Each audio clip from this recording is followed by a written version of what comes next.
A las 9:47 de la mañana del 14 de enero de 2025, archivadores del Archivo Nacional en Kew, Londres, abrieron una carpeta Manila marcada con secreto, no abrir hasta 2025. Dentro de ella, 3 confesiones que reescribirían por completo la historia de la Guerra Fría británica. La primera era un documento de 6 páginas con la caligrafía apretada de Kim Philby, fechado en marzo de 1963, escrito en Moscú. En él, el ex jefe de la sección soviética del MI6 admitía por primera vez que, en septiembre de 1945, había saboteado deliberadamente la deserción de Konstantin Volkov, un funcionario de la NKVD, que estaba a punto de revelar los nombres de 2 agentes soviéticos dentro de los servicios secretos británicos. Philby había enviado un telegrama cifrado a Moscú antes de alertar a Londres. Volkov desapareció. 2 días después, fue visto siendo cargado en una camilla, con vendajes cubriendo todo el rostro, en un avión soviético en Estambul. La segunda confesión era de Anthony Blunt, curador de arte de la reina Isabel II. 23 páginas manuscritas detallando sus encuentros con manipuladores soviéticos entre 1945 y 1951, incluyendo sesiones de interrogatorio en el apartamento de un diplomático en Kensington, a solo 3 kilómetros del Palacio de Buckingham. Blunt describió cómo había fotografiado documentos del MI5 usando una cámara Minox escondida en una caja de cigarros. La tercera era un informe mecanografiado de John Cairncross, funcionario público que tuvo acceso al programa atómico británico durante la Segunda Guerra Mundial. Él admitía haber pasado información técnica sobre el proyecto Tube Alloys, el nombre en clave británico para la bomba atómica, directamente a su contacto de la KGB en 1943. El protocolo del Palacio establecía claramente que la monarca debía ser informada de cualquier amenaza a la seguridad nacional que involucrase a miembros de la Casa Real. Pero ¿qué ocurriría si el MI5 hubiera mantenido deliberadamente a la reina Isabel II en la ignorancia durante una década entera? ¿Y si la mujer que asesoraba a la monarca sobre los cuadros renacentistas colgados en las galerías del palacio fuera, al mismo tiempo, los ojos y oídos de Stalin en el corazón del establishment británico?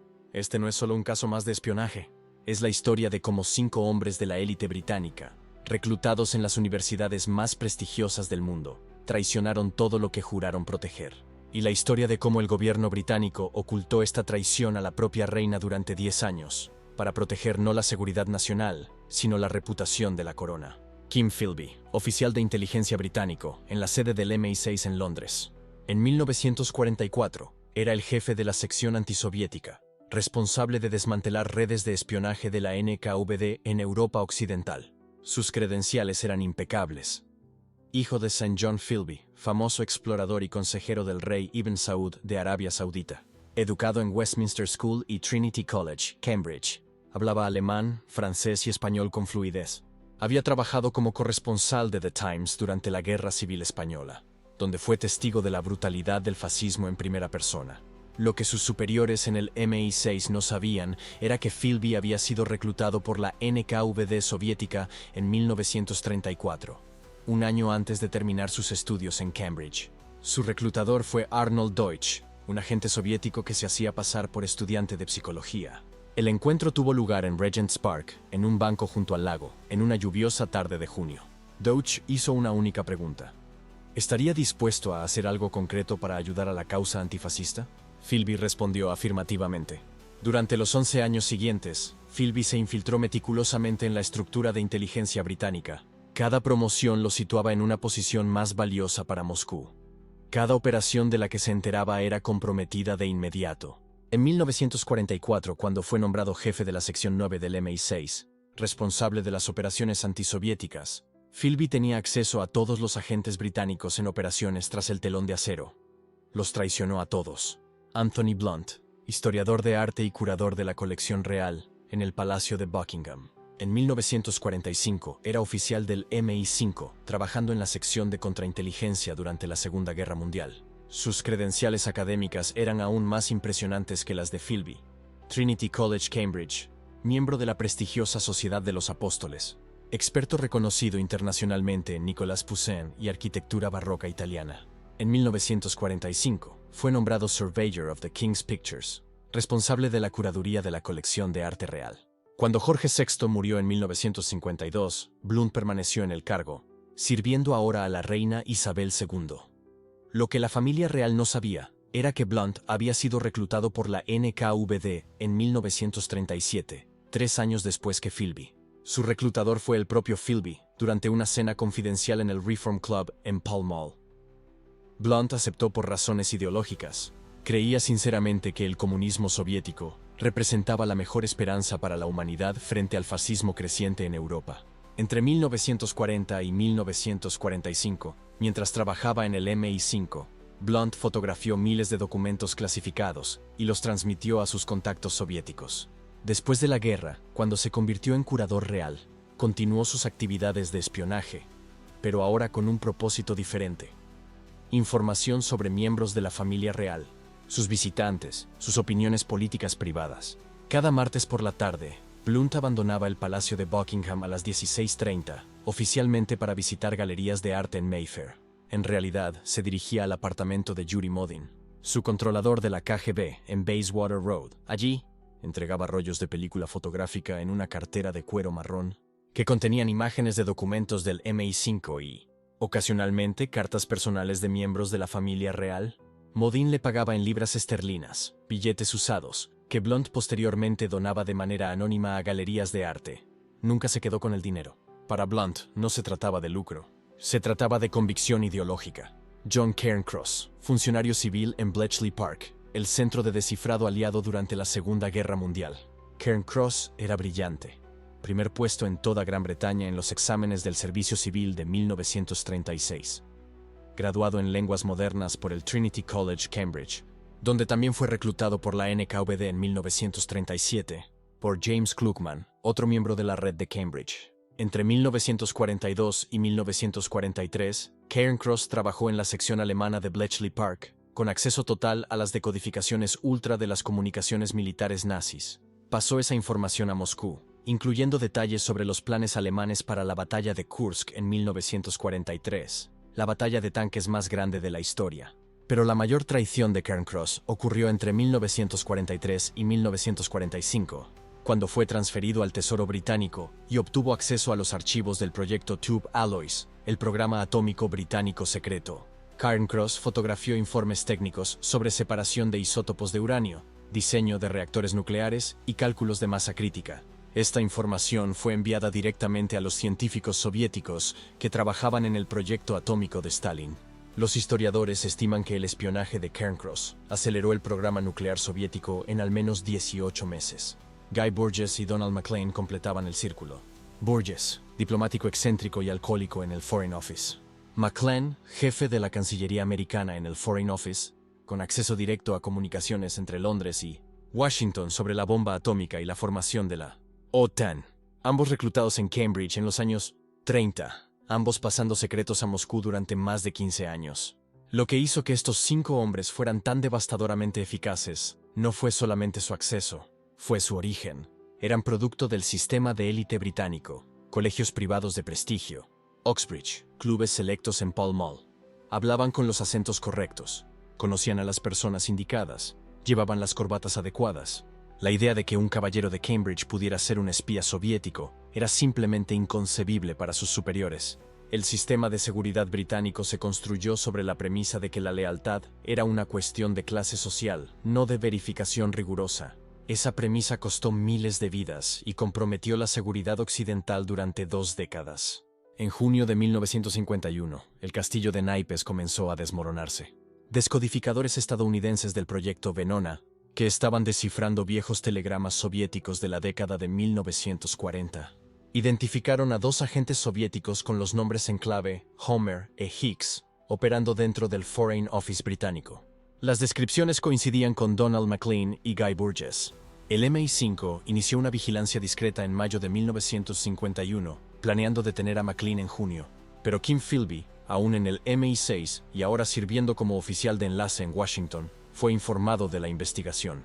El 25 de mayo de 1951, envió un mensaje urgente y cifrado a su contacto de la KGB en Londres. 48 horas después, Guy Burgess y Donald Maclean desaparecieron. Tomaron un transbordador nocturno de Southampton a Saint-Malo, luego trenes a través de Francia hasta Suiza y finalmente, un vuelo desde Praga a Moscú. Cuando el MI5 llegó a la casa de Maclean en Surrey la mañana del 28 de mayo, encontró solo una nota: "He salido a pasear". Vuelvo pronto. Él nunca regresó. La fuga de Burgess y McLean obligó al primer reconocimiento público de que había una red de espionaje soviética dentro del establishment británico. Pero el gobierno mantuvo en secreto absoluto la verdadera magnitud de la infiltración. Oficialmente, Burgess y McLean eran dos diplomáticos deshonestos. No hubo alusión alguna a Philby, Blunt o Cairncross.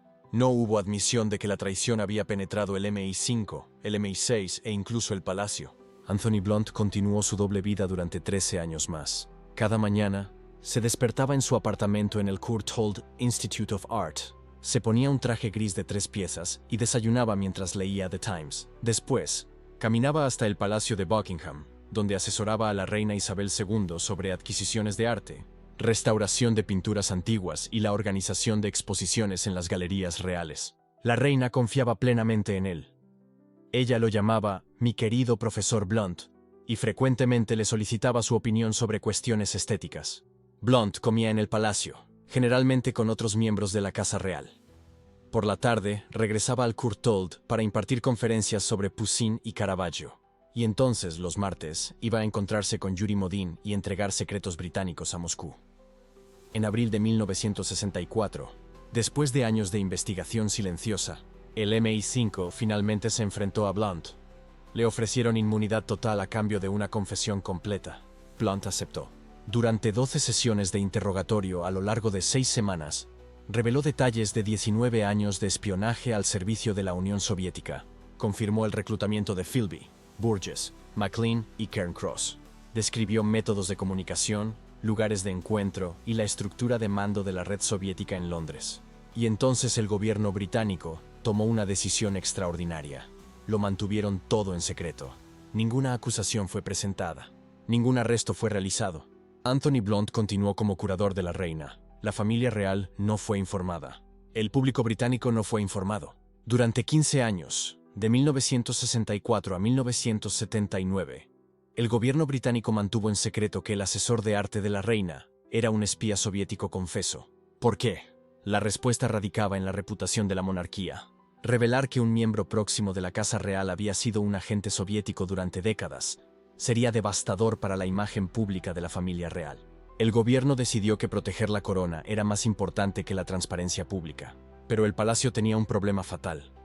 Su curador más confiable era los ojos y oídos de Stalin en el corazón del establishment británico.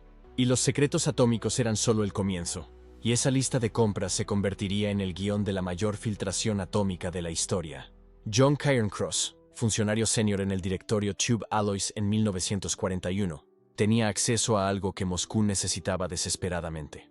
Los nombres completos de cada científico estadounidense trabajando en el proyecto de colaboración angloamericana. No solo nombres, direcciones de laboratorios, cronogramas de investigación, documentos técnicos detallando el enfoque de separación de uranio que los británicos estaban desarrollando. Sus manipuladores soviéticos enviaban listas específicas. Necesitamos saber sobre la producción de agua pesada. ¿Qué científicos tienen acceso a los datos de difusión gaseosa?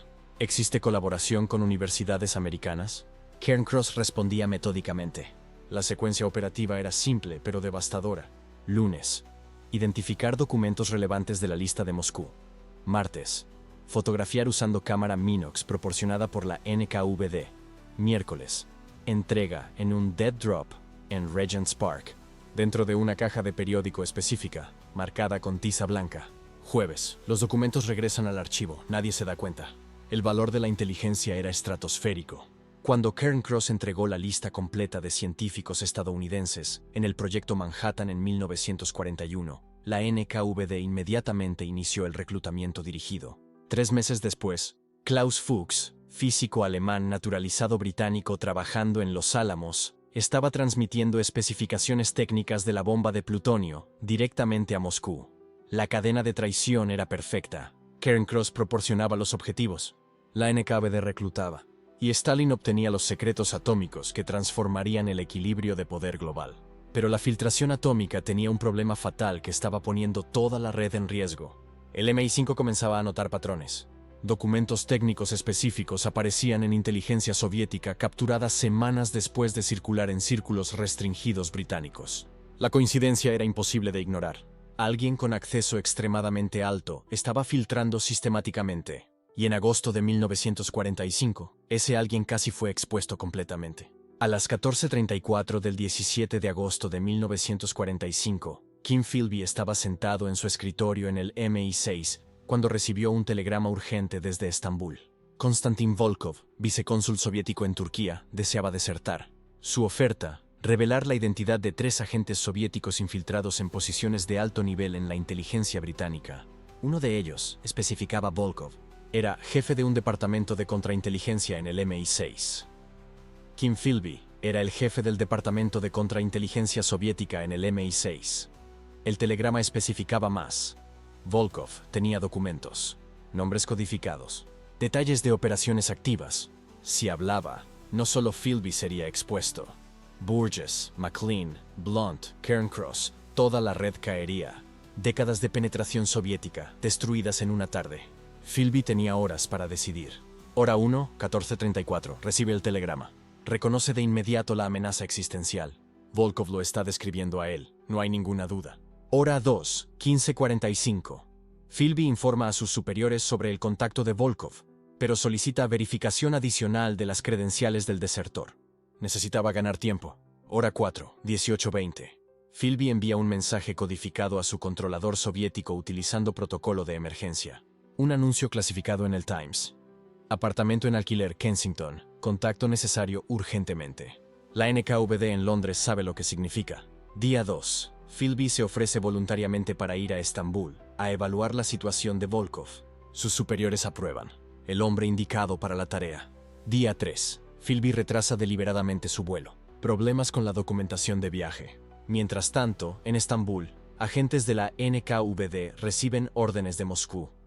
Semana 1. Cuando Philby finalmente llega a Estambul el 26 de agosto, Konstantin Volkov ha desaparecido de la Casa Segura británica. Testigos reportaron haber visto a un hombre siendo cargado en un avión militar soviético en el aeropuerto, completamente sedado, atado a una camilla. Philby escribe en su informe oficial: potencial desertor aparentemente cambió de opinión. Asunto cerrado. Volkov nunca fue visto de nuevo. Registros soviéticos desclasificados en 1992 confirman. Fue ejecutado en Moscú 3 semanas después de su intento de deserción. Una persona tomó una decisión en una tarde de agosto. Esa decisión mató a Volkov, protegió la red de los 5 de Cambridge y permitió que la filtración atómica continuara por 6 años más. La tensión moral era insoportable, pero Philby nunca dudó. En su confesión de 1963 en Moscú, completamente desclasificada en enero de 2025, describió aquel día. Sabía exactamente lo que estaba haciendo. Sabía que Volkov sería ejecutado. Sabía que estaba traicionando a hombres que confiaban en mí. Pero mi lealtad a la Unión Soviética era absoluta. No se trataba de sí, sino de cómo proteger la red. Esto ya no era espionaje académico. Era asesinato por encargo. Y funcionó perfectamente. Cairncross continuó filtrando secretos atómicos hasta 1951. Philby ascendió a posiciones aún más de alto nivel en el MI6. La red permaneció intacta, pero el MI5 no era incompetente, solo cauteloso. A finales de los años 40, Roger Hollis, oficial de alto nivel del MI5, comenzó a descubrir un patrón perturbador. Las filtraciones de inteligencia seguían una firma específica. Documentos circulando entre un grupo restringido de individuos de élite, educados en Cambridge, todos reclutados en los años 30, todos con acceso extraordinario. El círculo se estaba cerrando. En mayo de 1951, el MI5 finalmente tenía suficiente evidencia para actuar. Donald McLean, diplomático de alto nivel del Foreign Office, estaba a punto de ser interrogado formalmente. La acusación: transmitir secretos nucleares a la Unión Soviética. Guy Burgess recibió la noticia a través de Philby. Tenía 48 horas antes de la detención de McLean. La noche del 25 de mayo de 1951, viernes, Burgess y McLean se embarcaron en un transbordador hacia Francia. Sin aviso previo, sin equipaje. Desde Francia viajaron en tren a Suiza, desde Suiza a Austria, desde Austria a Checoslovaquia, desde Praga, un vuelo militar soviético directo a Moscú. Desaparecieron por completo. La prensa británica explotó. Diplomáticos desaparecidos en misterio de espionaje. El Foreign Office entró en pánico institucional. Como 2 funcionarios de alto nivel simplemente se esfumaron hacia la Unión Soviética. Pero la explosión pública revelaba algo aún más perturbador. El MI5 lo sabía, tenía evidencias, estaba investigando desde hacía meses. Y de alguna manera, los objetivos fueron avisados con tiempo suficiente para huir. Alguien dentro de la propia investigación estaba protegiendo la red. Anthony Blunt, Surveyor of the Queen's Pictures, continuaba asistiendo regularmente al Palacio de Buckingham cada semana. Sus conversaciones privadas con la reina sobre arte renacentista italiano eran impecables. Nadie en el palacio sospechaba que el hombre que custodiaba la colección real había pasado la última década filtrando secretos de Estado a Moscú. Y lo más chocante, el MI5 sospechaba firmemente de Blunt desde 1951. Pero no lo detuvieron, no lo interrogaron de manera formal, no lo privaron del acceso al palacio. ¿Por qué? La respuesta estaba en un dilema imposible que el MI5 enfrentaría durante los próximos 13 años. Arrestar a Blunt significaba exponer públicamente que la red de espionaje soviética había penetrado no solo el Foreign Office y el MI6, sino el propio círculo social de la monarquía británica. El escándalo sería catastrófico. Entonces el MI5 tomó una decisión. Lo vigilaron, monitorearon cada movimiento, interceptaron su correspondencia, grabaron sus llamadas telefónicas y esperaron durante 13 años. En 1964, nuevos interrogadores del MI5 finalmente se enfrentaron a Blunt de manera directa. La oferta era sencilla: confesión completa a cambio de inmunidad total y secreto absoluto. Ninguna acusación criminal, ninguna exposición pública. Él mantendría su posición en el palacio. Blunt aceptó. Confesó todo: nombres, fechas, operaciones, documentos filtrados, 4 días de interrogatorio detallado que confirmaron lo que el MI5 ya sospechaba. Cambridge 5 había sido la penetración soviética más exitosa en toda la historia de la inteligencia occidental. Y entonces el MI5 cumplió su promesa. Mantuvieron todo en secreto.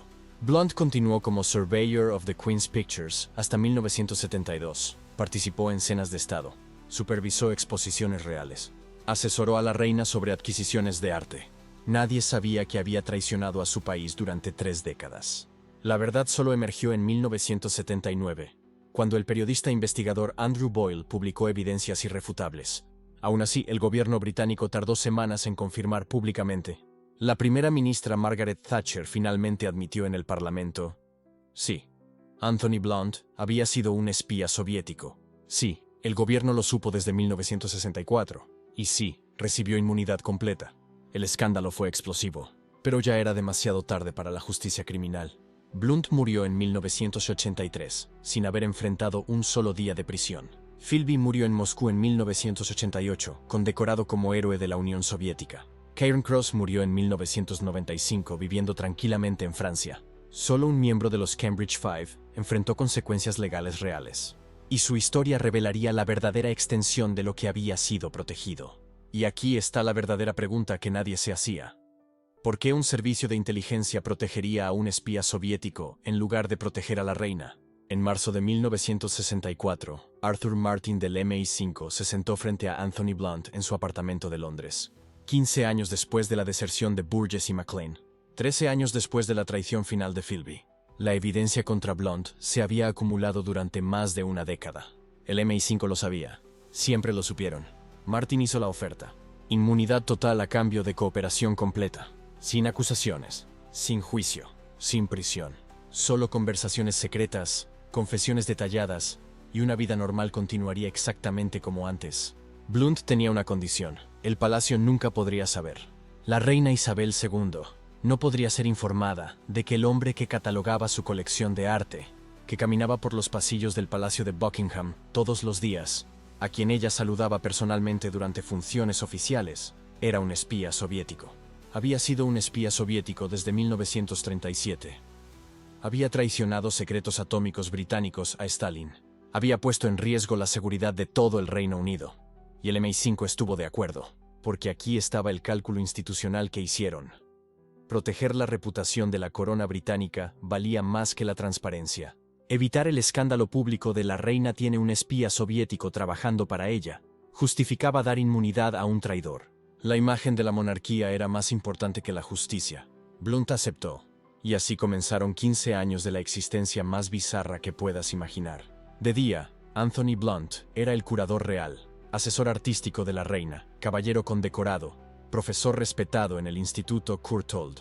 De noche, se reunía secretamente con agentes del MI5, revelando detalles de sus operaciones soviéticas, nombrando a otros espías, reconstruyendo toda la red de Cambridge. La reina Isabel II interactuaba con él regularmente. Discusiones sobre pinturas renacentistas, decisiones sobre adquisiciones para la colección real, conversaciones casuales durante eventos del palacio.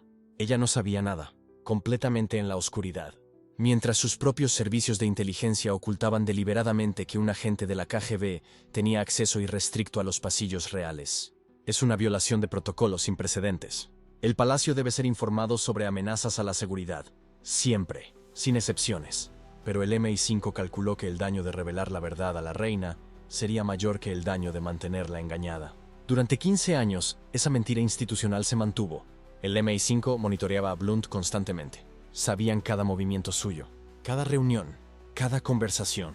Todavía estaba bajo vigilancia incluso con inmunidad, porque no puedes confiar realmente en un espía que traicionó a su país durante 3 décadas. Pero la farsa continuaba. El curador real trabajaba. La reina no sabía nada. Y el secreto permanecía enterrado. De 1964 a 1979, 15 años de engaño institucional. 15 años de protección a la reputación de la corona por encima de la verdad. 15 años de la pregunta imposible. ¿Cómo se gestiona a un espía soviético en el Palacio de Buckingham sin contárselo a la persona que vive allí? Y entonces 1979 llegó. Andrew Boyle estaba escribiendo un libro, The Climate of Treason, el clima de la traición. Había descubierto información sobre el cuarto hombre de Cambridge. No podía nombrar a Blunt directamente debido a las leyes de difamación británicas, pero era lo suficientemente claro. La prensa comenzó a hacer preguntas. Los parlamentarios comenzaron a presionar al gobierno. El secreto de 15 años se estaba desmoronando. Margaret Thatcher era primera ministra. Odiaba los secretos. Odiaba las mentiras institucionales. Y ciertamente odiaba la idea de que el establishment británico había protegido a un traidor soviético durante una década y media. A las 15:47 de la tarde del 15 de noviembre de 1979, Margaret Thatcher se levantó en el Parlamento. Es correcto que se le ofreció inmunidad de procesamiento criminal en abril de 1964, declaró. Su nombre es Sir Anthony Blunt. La explosión fue instantánea. Los periódicos británicos entraron en frenesí. Los titulares gritaban traición. Los fotógrafos rodearon el apartamento de Blunt. Los reporteros exigían respuestas. ¿Cómo sucedió esto? ¿Cuánto tiempo lo supo el gobierno? ¿Quién autorizó la inmunidad? ¿Por qué no se informó al palacio? Y en el palacio de Buckingham, la reina Isabel II descubrió la verdad. 15 años de engaño. 15 años de interacciones diarias con un espía soviético. 15 años durante los cuales sus propios servicios de seguridad la mantuvieron deliberadamente en la ignorancia. La traición no era solo de Blunt. Era institucional. El MI5, el gobierno, todo el establishment de seguridad británico había elegido proteger su imagen en lugar de confiarle la verdad. Fuentes del palacio confirmaron posteriormente. La reina quedó conmocionada, traicionada, furiosa a nivel institucional. No solo porque Blunt era un espía, sino porque su propio gobierno pensó que ella no merecía saberlo. Porque calcularon que era demasiado frágil, o que la monarquía era demasiado importante para lidiar con la verdad. La caída de Blunt fue rápida y brutal. El 20 de noviembre de 1979, 5 días después de la declaración de Thatcher, la reina revocó su título de caballero. Sir Anthony Blunt dejó de existir. Sus honores le fueron arrebatados. Su reputación fue destruida. La prensa sitió su apartamento. Los fotógrafos documentaron cada movimiento suyo. El hombre que había operado en las sombras durante 40 años estaba ahora completamente expuesto bajo focos despiadados. Concedió una entrevista intentando explicarse. Fui un idealista, dijo. Creía en la causa comunista en los años 30. Como si eso justificase traicionar secretos atómicos. Como si eso explicase poner a agentes británicos en riesgo de muerte. Como si 40 años de espionaje pudieran reducirse a idealismo juvenil. Nadie lo creyó. Blunt murió en 1983, 4 años después de la exposición, deshonrado, aislado, su legado completamente destruido. Pero la pregunta institucional permanecía. ¿Cómo sobrevivió tanto tiempo el encubrimiento de 15 años? ¿Cómo tantas personas en el gobierno, en el MI5, en el establishment de seguridad, mantuvieron este secreto? ¿Cuántas otras verdades estaban siendo ocultadas a la reina, al público, a la historia? Y aquí es donde la historia finalmente se completa. Enero de 2025. Los archivos nacionales británicos desclasifican miles de documentos del MI5 sobre los 5 de Cambridge. 60 años de secretos finalmente liberados para el público. Y lo que revelan es aún más impactante que la exposición de 1979. La confesión de Kim Philby de 1963 está ahí, documentada, grabada. Admitió haber traicionado a Konstantin Volkov en 1945. Los detalles exactos. Cómo leyó el telegrama desde Estambul, que describía al desertor soviético ofreciendo listas de espías británicos. Cómo alertó de inmediato a sus contactos de la KGB. Cómo Volkov fue capturado, torturado y ejecutado antes de que pudiera revelar los nombres de Philby, Burgess, McLean, Blunt y Cairncross. Un hombre murió porque Philby prefirió la Unión Soviética a Gran Bretaña, y tardó 60 años en que los registros oficiales confirmaran lo que el MI5 siempre supo. La confesión de Anthony Blunt de 1964 también está en los archivos, palabra por palabra.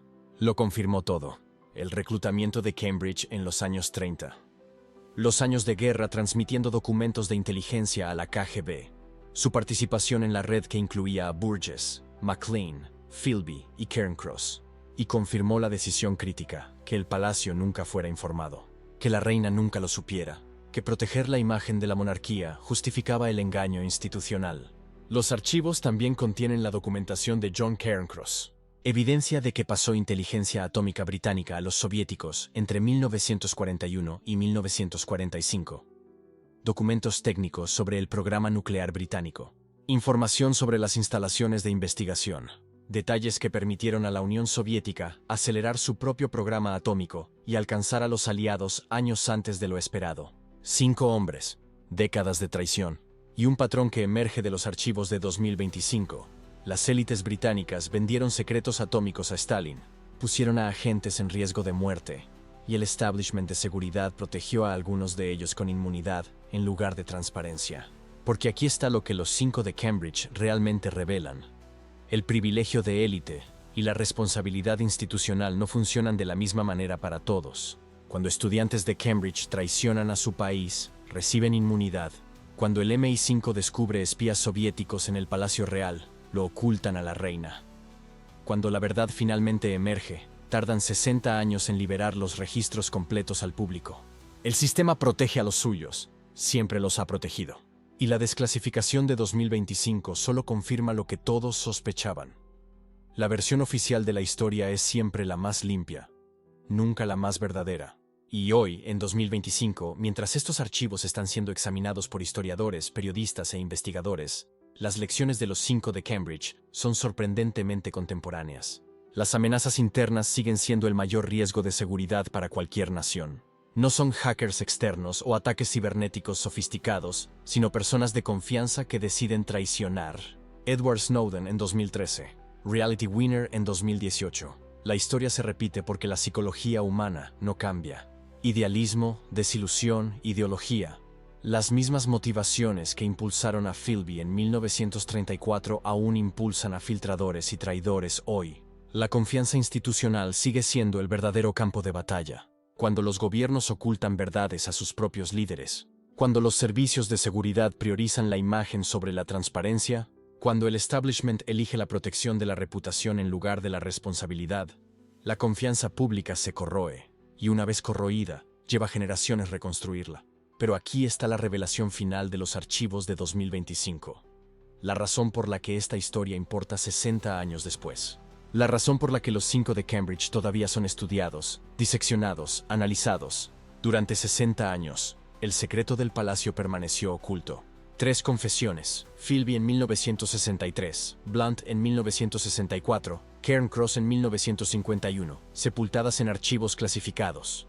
Una carpeta de Manila que contenía los nombres completos de los 5 de Cambridge, sus operaciones, sus confesiones, sus traiciones. Y la verdad finalmente emerge en enero de 2025.